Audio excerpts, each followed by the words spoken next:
yangi MCM full paketidan olsangiz ham bu mashinaga baribir rasxod qilishga to'g'ri keladi.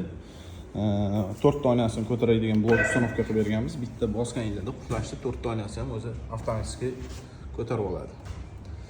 Bu mashinamizni bilsanglar ochdi yopdi bilib bo'lmaydi. Tracker 10X lardan xuddi shunaqa ochsanglar, yopsanglar o'ziga звуковочный platamizni uстановка qilib berganmiz. Undan tashqari bagaj platasi yo'q. 2 sekund ochishni bosib tursanglar, bagajimiz ochib beradi. Undan tashqari zamokni ochganda полный salon podsvetkasi oppoq bo'ladi.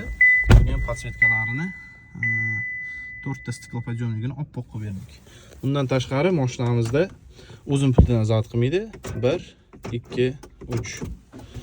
Mashinamizga avtozapis xizmatlarini ham qilib berganmiz. Mana shu yangi MCM full paket kobaltimizga. Xizmatlar bo'yicha aloqaga chiqib kelaverasizlar. Xuddi shunaqa xizmatlar Pulsar suyingda mavjud.